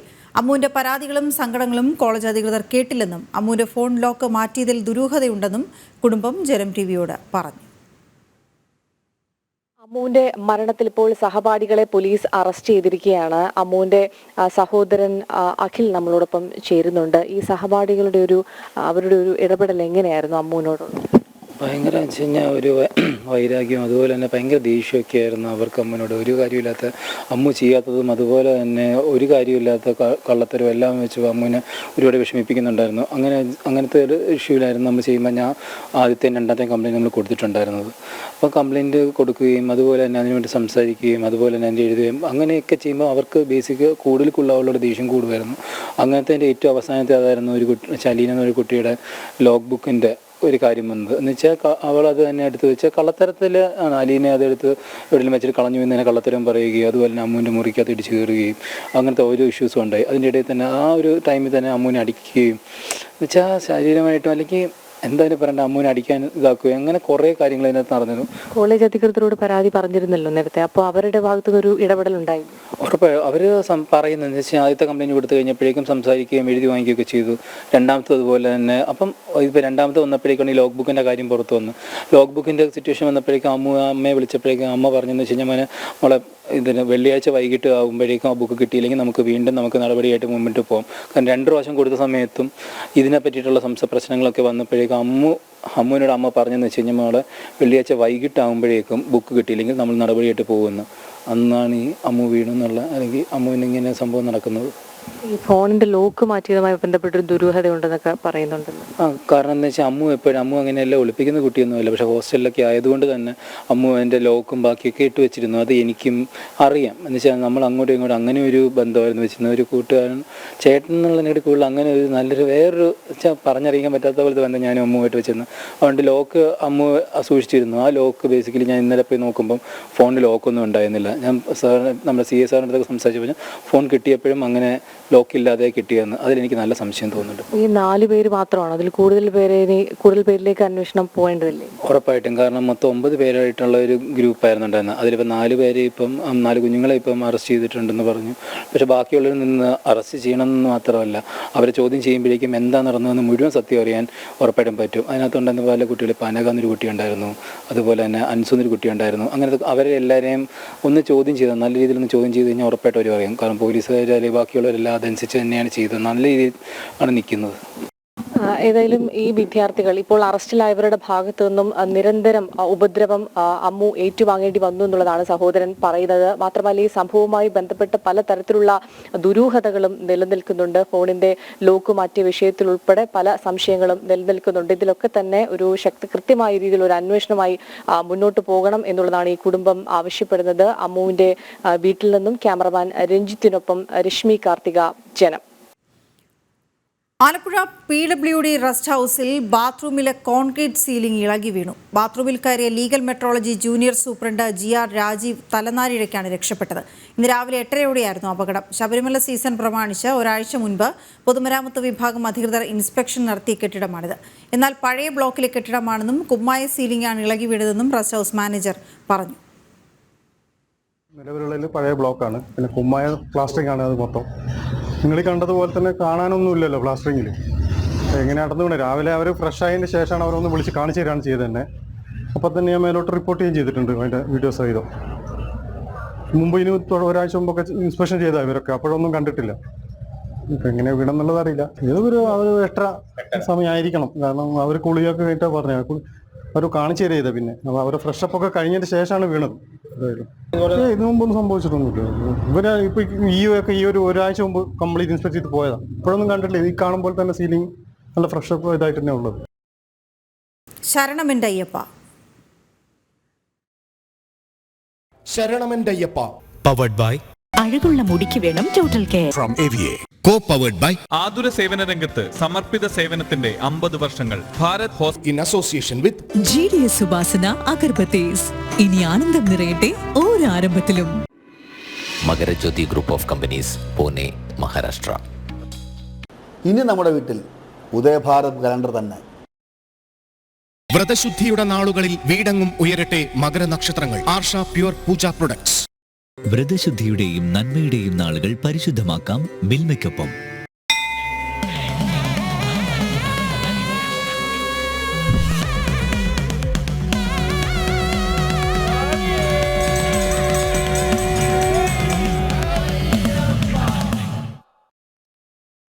ശബരിമല സന്നിധാനം ഭക്തിസാന്ദ്രം. പമ്പയിൽ നിന്നും ഒട്ടേറെ ഭക്തജനങ്ങളാണ് മല ചവിട്ടിയെത്തുന്നത്. കാനനപാത വഴി എത്തുന്നവരുമുണ്ട്. ഇന്നും തിരക്ക് തുടരാനാണ് സാധ്യത. ഇന്നലെ 77,000-ഓളം ഭക്തജനങ്ങളാണ് ദർശനം നടത്തിയത്. ശബരിമലയിൽ ഇന്നും ഭക്തജന തിരക്ക് തുടരുകയാണ്. ഈ മണ്ഡലകാലത്ത് ഏറ്റവും കൂടുതൽ ഭക്തജനങ്ങൾ എത്തിയത് കഴിഞ്ഞ ദിവസമായിരുന്നു. അതിൽ തന്നെ കണക്കുകൾ അനുസരിച്ച് ഏകദേശം 77,026 പേരാണ് ഇവിടേക്ക് എത്തിയതെന്നാണ് കണക്കുകൾ ലഭിച്ചിട്ടുള്ളത്. എന്തായാലും ആദ്യ 7 ദിനം ദർശനം നടത്തിയിട്ടുള്ളത് 4,51,097 പേരാണ്. വലിയ തരത്തിലുള്ള ഒരു ഭക്തജന തിരക്ക് നമുക്കിന്നും അനുഭവപ്പെടാൻ സാധിക്കുന്നുണ്ട്. ഇവിടെ ഈ വലിയ നടപ്പന്തലിലൂടെ ഇപ്പോൾ ഭക്തജനങ്ങളെ കയറ്റി വിട്ടുകൊണ്ടിരിക്കുകയാണ്. രാവിലെ മുതൽക്കേ തന്നെ ഈ വലിയ നടപ്പന്തലും നിറഞ്ഞിരുന്നു. ഇവിടെ നിന്നും 18ാം പടിയിലേക്ക് കടക്കുന്ന ഭക്തജനങ്ങളാണ്. കുട്ടികളും അതോടൊപ്പം തന്നെ മുതിർന്നവരും ഒക്കെ ഉണ്ട്. അവർക്കായി പ്രത്യേക ക്യൂവും ഒരുക്കിയിട്ടുണ്ട്. അമ്മമാരൊക്കെ ഇവിടേക്ക്, മാളികപ്പുറങ്ങളൊക്കെ ഇവിടേക്ക് എത്തിക്കൊണ്ടിരിക്കുകയാണ്. എന്തായാലും ഇന്നും ഭക്തജന തിരക്ക് വർദ്ധിക്കാൻ തന്നെയാണ് സാധ്യത. കഴിഞ്ഞ ദിവസങ്ങളിലേക്ക് കണക്കനുസരിച്ച് ഓരോ ദിവസവും കഴിയുന്തോറും ഭക്തജനങ്ങൾ കൂടുതലായി ശബരിമലയിലേക്ക് എത്തുന്നുണ്ട്. അവർ ഇങ്ങോട്ടേക്ക് എത്തുമ്പോൾ അവർക്ക് വേണ്ട അടിസ്ഥാന സൗകര്യങ്ങളും വർദ്ധിപ്പിക്കണമെന്നുള്ള കാര്യം തന്നെയാണ് വിവിധ ഹൈന്ദവ സംഘടനകൾ ഉൾപ്പെടെ ആവശ്യപ്പെടുന്നത്. എന്തായാലും ഈയൊരു ദർശനവുമായി ബന്ധപ്പെട്ട് ഇവിടെ എത്തുന്ന ഭക്തജനങ്ങൾക്ക് സുഗമമായി തന്നെ ദർശനം ഒരുക്കണം എന്നുള്ള കാര്യം തന്നെയാണ് ഇവിടെ എല്ലാവരും ആവശ്യപ്പെടുന്നത്. അതിനുവേണ്ട എല്ലാവിധ സജ്ജീകരണങ്ങളും ഒരുക്കിയിട്ടുള്ളതായും ഇവിടെ എത്തുന്നവരെ കൃത്യമായും ഈ ദർശനത്തിലേക്ക് കൊണ്ടുപോകുവാനുള്ള എല്ലാ വിധത്തിലുള്ള സംവിധാനവും ഉണ്ട് എന്നുള്ള കാര്യം തന്നെയാണ് പോലീസ് ഉദ്യോഗസ്ഥരുമൊക്കെ നമ്മളോട് പങ്കുവച്ചിരിക്കുന്നത്. എന്തായാലും ഈ ഭക്തജനങ്ങൾക്ക് സുരക്ഷ ഒരുക്കുന്നതുമായി ബന്ധപ്പെട്ട് NDRFൻ്റെയും അതോടൊപ്പം തന്നെ പോലീസ് ഉദ്യോഗസ്ഥരും മറ്റ് ഫയർഫോഴ്സ് അതുപോലെ തന്നെ വിവിധ സംയുക്ത വകുപ്പുകൾ ഇവിടെ ഉണ്ട്. കഴിഞ്ഞ ദിവസം വനത്തിലകപ്പെട്ട 20 അംഗ സംഘത്തെ അവർ തന്നെയാണ്, അതിൽ 3 പേർക്ക് ദേഹാസ്വസ്ഥത ഉണ്ടായി, അവിടേക്കൊക്കെ എത്തി അവരെ രക്ഷിച്ച് ശബരിമലയിലേക്ക് കൊണ്ടുവന്നിരുന്നു. എന്തായാലും ഇന്നും ഭക്തജന തിരക്ക് തുടരുന്ന സാഹചര്യം തന്നെയാണ് നിലവിലുള്ളത്. സന്നിധാനത്ത് പൂപ്പൽ പിടിച്ച ഉണ്ണിയപ്പം വിതരണം ചെയ്തുവെന്ന പരാതിയിൽ ഹൈക്കോടതിയുടെ ദേവസ്വം ബെഞ്ച് ശബരിമല സ്പെഷ്യൽ കമ്മീഷണറോട് റിപ്പോർട്ട് തേടി. കഴിഞ്ഞ ദിവസം കൊച്ചി കടുങ്ങല്ലൂർ സ്വദേശികളായ 12 അംഗ സംഘം വാങ്ങിയ ഉണ്ണിയപ്പത്തിലാണ് പൂപ്പൽ കണ്ടെത്തിയത്. വിഷയം തിങ്കളാഴ്ച ഹൈക്കോടതി വീണ്ടും പരിഗണിക്കും. കഴിഞ്ഞ ദിവസം എറണാകുളം കടുങ്ങല്ലൂർ സ്വദേശികളായ 12 അംഗ സംഘം ശബരിമലയിൽ നിന്നും വാങ്ങിയ ഉണ്ണിയപ്പത്തിലാണ് പൂപ്പൽ കണ്ടെത്തിയത്. പഴകിയ ഉണ്ണിയപ്പമാണ് എല്ലാവർക്കും ലഭിച്ചതെന്നാണ് ഇവരുടെ പരാതി. ഇപ്പോൾ ശബരിമല ദർശനത്തിന് ശേഷം, അയ്യൻ്റെ ദർശനത്തിന് ശേഷം ഞങ്ങൾ സാധാരണ ചെയ്യുന്നത് പോലെ, എല്ലാ ഭക്തന്മാരും ചെയ്യുന്നത് പോലെ അരവണയും അപ്പവും ആവശ്യത്തിന് വാങ്ങി തിരിച്ച് ദർശനം കഴിഞ്ഞ് വീടുകളിലെത്തി. നമ്മൾ സ്വാഭാവികമായിട്ടും വീടുകളിലെത്തിയ ശേഷമാണ് നമ്മൾ വീട്ടുകാർക്കും നമ്മുടെ സഹപ്രവർത്തകർക്കും അയൽവക്കക്കാർക്കൊക്കെ കൊടുക്കാൻ വേണ്ടി അപ്പവും അരവണയെല്ലാം എടുക്കുക. ഇത് 3 പാക്കറ്റാണ്. 3 പാക്കറ്റിൽ ഭൂരിഭാഗവും പൂപ്പൽ വന്ന രീതിയിലായിരുന്നു. വെളുത്ത പാടുകളായിരുന്നു ആ അപ്പത്തിൻ്റെ ഉള്ളിലെല്ലാം അടങ്ങിയിരുന്നത്. മാത്രമല്ല അത് രുചിച്ച് നോക്കുന്ന സമയത്ത് തീർത്തും നമുക്ക് ഭക്ഷ്യയോഗ്യമല്ലാത്ത രീതിയിൽ, അത് കഴിച്ചു കഴിഞ്ഞാൽ ഫുഡ് പോയ്സൺ അടിക്കും എന്നുള്ള രീതിയിലുള്ള തരത്തിലുള്ള ഒരു ചൊവയായിരുന്നു ആ അപ്പത്തിനുണ്ടായിരുന്നത്. ഇത് ശരിക്കും ഭക്തജനങ്ങളോട് കാണിക്കുന്ന ഒരു വലിയ വെല്ലുവിളി തന്നെയാണ്. സംഭവം വാർത്തയായതോടെ വിഷയത്തിൽ ഹൈക്കോടതി ഇടപെട്ടു. തിങ്കളാഴ്ച ഹൈക്കോടതി പരാതി പരിശോധിക്കും. ഈ ഒരു പശ്ചാത്തലത്തിലാണ് ഹൈക്കോടതിയുടെ ദേവസ്വം ബെഞ്ച് ശബരിമല സ്പെഷ്യൽ കമ്മീഷണറോട് റിപ്പോർട്ട് തേടിയത്. സ്പെഷ്യൽ കമ്മീഷണറുടെ റിപ്പോർട്ട് ഉടൻ തന്നെ കോടതിക്ക് കൈമാറും. സന്നിധാനത്ത് നിർമ്മിക്കുന്ന അപ്പം അരവണ പ്രസാദങ്ങൾ നിത്യവും ലാബിൽ പരിശോധിച്ച് ഗുണനിലവാരവും ജലാംശത്തോതും റിപ്പോർട്ടാക്കി സൂക്ഷിക്കാറുണ്ട്. ഇതൊക്കെ പരിശോധിച്ചായിരിക്കും റിപ്പോർട്ട് നൽകുക. എന്തായാലും സംഭവം വലിയ വിവാദമായിരിക്കുകയാണ്. ജനം, സന്നിധാനം. കേസിലെ വിധി ഭഗവാന്റെ അനുഗ്രഹമെന്ന് ഗോവ ഗവർണർ PS ശ്രീധരൻപിള്ള. ഒരു തെറ്റും ചെയ്യാതിരുന്നിട്ടും ഏറ്റവും മോശപ്പെട്ട വകുപ്പുകൾ ചുമത്തി. വിധിന്യായം മുഖ്യമന്ത്രി മനസ്സിരുത്തി വായിക്കണം. എല്ലാവരും ആത്മപരിശോധന നടത്തണം. നാളെ ഈ ഗതി ആർക്കും വരുത്തരുതെന്നും PS ശ്രീധരൻപിള്ള പറഞ്ഞു. തെറ്റും ചെയ്യാതിരുന്നിട്ടും നമ്മുടെ ക്രിമിനൽ നടപടിക്രമത്തിലെ ക്രിമിനൽ നിയമത്തിലെ ഏറ്റവും മോശപ്പെട്ട ഒരു വകുപ്പ് എൻ്റെ മേൽ ചാർത്തി 5-6 കൊല്ലമായി വേട്ടയാടുകയായിരുന്നു. അതിൽ നീതിപീഠത്തിൽ നിന്നും ശക്തമായ പരാമർശങ്ങളുമായി ഒരു വിധി ന്യായം വന്നത് ശബരിമല ധർമ്മശാസ്ത്രം എനിക്ക് നൽകിയ ഒരു അനുഗ്രഹമായി ഞാനതിനെ കാണുന്നു. എനിക്ക് ബഹുമാനപ്പെട്ട മുഖ്യമന്ത്രി ഉൾപ്പെടെയുള്ള ആളുകളോട് പറയാനുള്ളത് ഇത് മനസ്സിരുത്തി വായിക്കണം. ഈ വിധിന്യായം മനസ്സിരുത്തി വായിക്കണം. എല്ലാവരും ആത്മപരിശോധനയ്ക്ക് തയ്യാറാകണം. ശബരിമല തീർത്ഥാടകരുടെ വാഹനം കൂട്ടിയിടിച്ച അപകടം. ശബരിമല പാതയിൽ തുലാപ്പള്ളിക്ക് സമീപം വട്ടപ്പാറയിലാണ് അപകടം. കാറും മിനി ബസ്സുമാണ് അപകടത്തിൽപ്പെട്ടത്. 3 പേർക്ക് നിസ്സാര പരിക്കേറ്റു. ഇവരെ എരുമേലിയിലെ ആശുപത്രിയിൽ പ്രവേശിപ്പിച്ചു. മിഥുൻ മുരളി ചേരുന്ന വിവരങ്ങളുമായി. മിഥുൻ, എങ്ങനെയാണ് ഈ അപകടം ഉണ്ടായത്? വീണ, തമിഴ്നാട്ടിൽ നിന്നെത്തിയ ബസ്സും തെലങ്കാനയിൽ നിന്നെത്തിയ കാറും കൂട്ടിയിടിച്ചാണ് അപകടമുണ്ടായത്. ഇരു വാഹനങ്ങളിലും ഉണ്ടായിരുന്നത് ശബരിമല തീർത്ഥാടകരാണ്. ഇതിൽ തെലങ്കാനയിൽ നിന്ന് എത്തിയ കാറിലുണ്ടായിരുന്ന 3 പേർക്കാണ് അപകടത്തിൽ പരിക്കേറ്റിരിക്കുന്നത്. ഇവരുടെ പരിക്ക് നിസ്സാരമാണ്. ഇവരെ 2 പേരെ എരുമേലി ആശുപത്രിയിലും ഒരാളെ കോട്ടയം മെഡിക്കൽ കോളേജ് ആശുപത്രിയിലുമാണ് മാറ്റിയിരിക്കുന്നത്. ഈ കാറിന്റെ ഡ്രൈവറെയാണ് ആദ്യം എരുമേലിയിൽ പ്രവേശിപ്പിച്ചിരുന്നെങ്കിലും പിന്നീട് കോട്ടയം മെഡിക്കൽ കോളേജ് ആശുപത്രിയിലേക്ക് മാറ്റിയിരിക്കുന്നത്. ആരുടെയും പരിക്ക് ഗുരുതരമല്ല എന്നാണ് അറിവ്. ഇന്ന് ഉച്ചയോടെയായിരുന്നു അപകടം. മറ്റ് ബസ്സിലുണ്ടായിരുന്ന തീർത്ഥാടകർക്കാർക്കും തന്നെ പരിക്ക് ഇല്ല. ബസിന്റെ മുൻഭാഗം കൂട്ടിയിടിച്ച അപകടമുണ്ടായ സാഹചര്യത്തിൽ തകർന്ന നിലയിലാണ്. പക്ഷെ ബസ്സിലുണ്ടായിരുന്ന ആളുകളെല്ലാം സുരക്ഷിതരാണെന്നാണ് നിലവിൽ ലഭിക്കുന്ന വിവരം. ഇപ്പോൾ ആശുപത്രിയിൽ ചികിത്സയിലുള്ളവരുടെയും പരിക്ക് നിസ്സാരമാണെന്നും വിവരം ലഭിക്കുന്നുണ്ട്. ശരി മിഥുൻ. നിജ്ജർ വധത്തിൽ പ്രധാനമന്ത്രിക്ക് പങ്കുണ്ടെന്ന രീതിയിലുള്ള വാർത്ത പ്രചരിപ്പിച്ച പത്രത്തെ തള്ളി കാനഡ. കാനഡ ആസ്ഥാനമായ ഗ്ലോബ് ആൻഡ് മെയിൽ പത്രവാർത്തയാണ് കാനഡ നിഷേധിച്ചത്. വിദേശകാര്യമന്ത്രി S ജയശങ്കറിനും സുരക്ഷാ ഉപദേഷ്ടാവ് അജിത്തിനും പങ്കുണ്ടെന്ന രീതിയിലായിരുന്നു വാർത്തകൾ പ്രചരിപ്പിച്ചത്.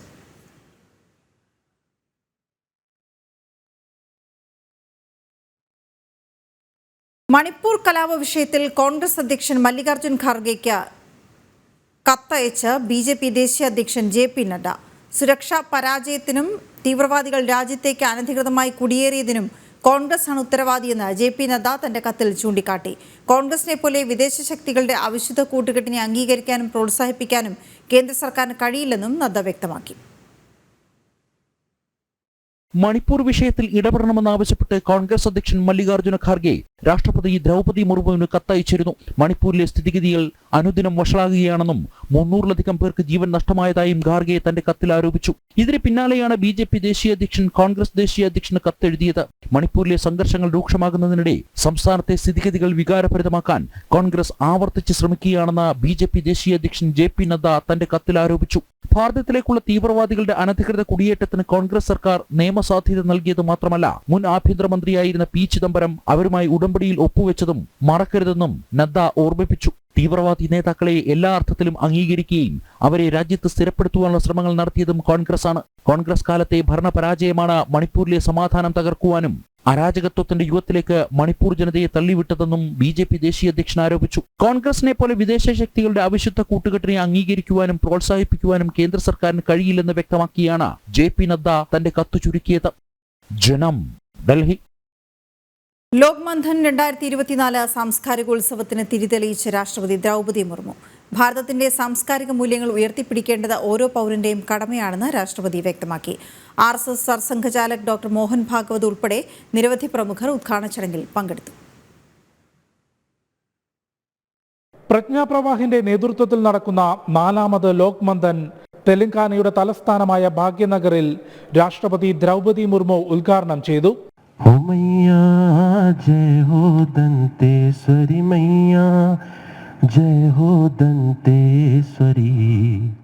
Telangana governor Jishnu Dev Varma, RSS sarsanghchalak doctor Mohan Bhagwat, Prajnaprabha ദേശീയ സംയോജക് ജെ നന്ദകുമാർ, കേന്ദ്രമന്ത്രി കിഷൻ റെഡ്ഡി തുടങ്ങി നിരവധി പ്രമുഖർ ചടങ്ങിൽ പങ്കെടുത്തു. പല കാലഘട്ടങ്ങളിലും ഭാരതത്തെ തകർക്കാനും വെട്ടിമുറിക്കാനും ശ്രമങ്ങൾ നടന്നെങ്കിലും ശ്രേഷ്ഠ ഭാരതം ഇന്ന് ലോകത്തിനു മുൻപിൽ തിളങ്ങുകയാണെന്ന് ഉദ്ഘാടന ശേഷം രാഷ്ട്രപതി പറഞ്ഞു. രാജ്യമാണ് പ്രധാനമെന്ന സന്ദേശം നൽകാൻ ലോക് മന്ഥന് സാധിക്കുന്നുണ്ടെന്നും രാഷ്ട്രപതി ദ്രൗപദി മുർമു വ്യക്തമാക്കി.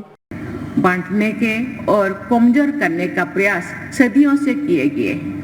हमारी सहज एकता को खंडित करने के लिए कृत्रिम भेदभाव पैदा किए गए हैं, लेकिन भारतीयता की भावना से ओतप्रोत देशवासियों ने राष्ट्रीय एकता की मशाल जलाए रखे हैं. പരിശുദ്ധമായ ഭാരതത്തിന്റെ ആത്മാവ് വീണ്ടെടുക്കുകയാണ് ലോക് മന്ഥന്റെ ഉദ്ദേശമെന്ന് പ്രജ്ഞാപ്രഭ ദേശീയ സംയോജക് ജെ നന്ദകുമാർ പറഞ്ഞു. लोक का अर्थ हम भारत के लोग, we the people of India, इस अर्थ में लोक शब्द का प्रयोग करते हैं. दूसरे प्रकार से देखा है तो लोक निर्मल मौलिकता है. यह भौतिक दृष्टिकोण से मिलावट रहित पवित्रता है. ऐसे लोग का विचार मंथन इस कार्यक्रम में आने वाले 3 दिन इधर होने वाला है. ഉദ്ഘാടന സഭയ്ക്ക് ശേഷം ആദ്യ സെഷനിൽ പ്രശസ്ത ചിന്തകൻ പവൻ ഗുപ്ത ചർച്ചകൾക്ക് തുടക്കം കുറിച്ച് മുഖ്യ വിഷയാവതരണം നടത്തി. ഈ മാസം 24 വരെ നടക്കുന്ന ലോക് മന്ഥൻ സാംസ്കാരികോത്സവത്തിൽ 3 ദിവസവും സർസംഘചാലക് ഡോക്ടർ മോഹൻ ഭഗവത് പങ്കെടുക്കും. ഹൈദരാബാദിലെ ലോക് മന്ഥൻ വേദിയിൽ നിന്നും ടീം ജനം. വടകര കാഫിർ സ്ക്രീൻഷോട്ട് കേസിൽ അന്വേഷണ പുരോഗതി റിപ്പോർട്ട് പോലീസ് ഇന്ന് തന്നെ ഹാജരാക്കണമെന്ന് കോടതി. Vadakara first class judicial magistrate കോടതി പോലീസിന് നിർദ്ദേശം നൽകി. ഇന്ന് കേസ് പരിഗണിച്ചപ്പോൾ റിപ്പോർട്ട് പോലീസ് സമർപ്പിച്ചിരുന്നില്ല. ദിസ്ന സുരേഷ് ചേരുന്നു വിവരങ്ങളുമായി. ദിസ്ന, എന്തുകൊണ്ടാണ് ഈ അന്വേഷണ പുരോഗതി റിപ്പോർട്ട് സമർപ്പിക്കാത്തതെന്ന് പോലീസ് കോടതിയിൽ വ്യക്തമാക്കി. ഇന്ന് തന്നെ അത് നൽകിയ ശേഷം വീണ്ടും കേസ് പരിഗണിക്കുമോ? വീണ, കാഫിർ സ്ക്രീൻഷോട്ടുമായി ബന്ധപ്പെട്ട് ഇന്നു തന്നെ റിപ്പോർട്ട് സമർപ്പിക്കണമെന്നൊരു നിർദ്ദേശം കൂടിയാണ് കോടതി ഇപ്പോൾ പോലീസിന് നൽകിയിരിക്കുന്നത് എന്നാണ് നമുക്ക് അറിയാൻ സാധിച്ചിരിക്കുന്നത്. വടകര ഫസ്റ്റ് ക്ലാസ് മജിസ്ട്രേറ്റ് കോടതിയുടെ ഉത്തരവാണ് ഇപ്പോൾ പുറത്തു വന്നിരിക്കുന്നത്. അതായത് ഇന്ന് തന്നെയാണ് ഈ കേസുമായി ബന്ധപ്പെട്ട എല്ലാ രേഖകളും സമർപ്പിക്കുവാൻ പോലീസിന് അവസരം നൽകിയിരുന്നത്. എന്നാൽ കേസ് പരിഗണിച്ചപ്പോൾ ഇത് സമർപ്പിക്കുവാൻ പോലീസിന് കഴിഞ്ഞില്ല എന്നാണ് നമുക്ക് അറിയാൻ സാധിച്ചിരിക്കുന്നത്. കേസ് ഡയറി ഹാജരാക്കാൻ പോലീസ് കൂടുതൽ സമയം ചോദിച്ചപ്പോഴാണ് ഇന്ന് തന്നെ ഹാജരാക്കാൻ കോടതി നിർദ്ദേശം നൽകിയത് എന്ന ഒരു വിവരമാണ് നിലവിൽ നമുക്ക് ലഭ്യമായിട്ടുള്ളത്. കേസിന്റെ അന്വേഷണ പുരോഗതിയും ഫോറൻസിക് പരിശോധനാ ഫലം സംബന്ധിച്ച നിലവിലെ സ്ഥിതിയും പോലീസ് ഇന്നാണ് കോടതിയിൽ സമർപ്പിക്കേണ്ടത്. എന്നാൽ ഇവയൊന്നും പോലീസിന് സമർപ്പിക്കുവാൻ സാധിച്ചിരുന്നില്ല. കുറച്ചുകൂടി കാലതാമസം വേണം എന്നൊരു കാര്യമാണ് പോലീസ് വ്യക്തമാക്കിയത്. എന്നാൽ ഇത് അനുവദനീയമല്ല എന്നാണ് കോടതി ചൂണ്ടിക്കാട്ടിയിട്ടുള്ളത്.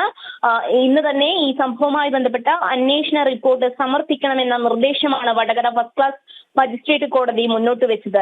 വീണ. ഓക്കെ, ശരി ദിസ്ന. ബോബി ചെമ്മണ്ണൂർ ഇന്റർനാഷണൽ ജുവലേഴ്സിന്റെ പുതിയ ഷോറൂം തൃപ്രയാറിൽ പ്രവർത്തനം ആരംഭിച്ചു. ഷോറൂമിന്റെ ഉദ്ഘാടനം ലോക സമാധാനത്തിലുള്ള ഗിന്നസ് വേൾഡ് ജേതാവായ ബോച്ചയും സിനിമാ നടി ശ്വേതാ മേനോനും ചേർന്ന് നിർവഹിച്ചു.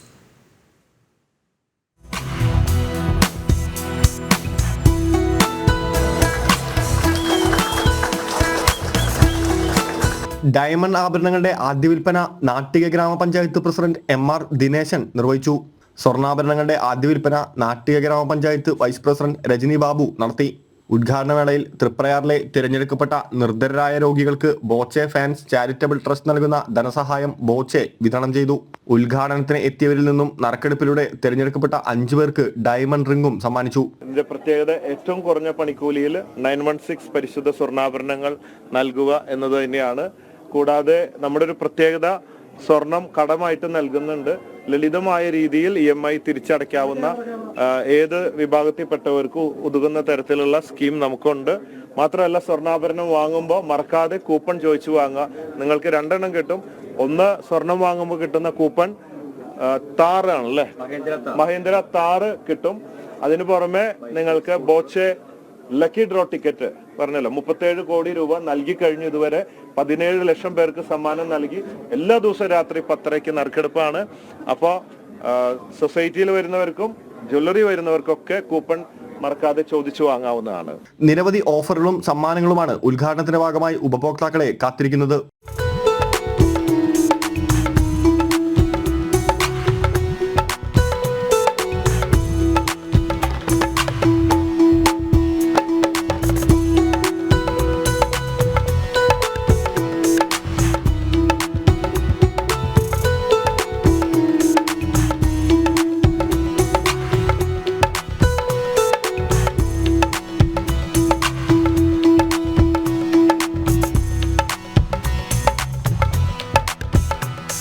നറുക്കെടുപ്പിലൂടെ തിരഞ്ഞെടുക്കപ്പെടുന്നവർക്ക് 2 വീലറുകൾ, TV, ഫ്രിഡ്ജ്, ഐഫോണുകൾ എന്നീ സമ്മാനങ്ങൾ സ്വന്തമാക്കാം.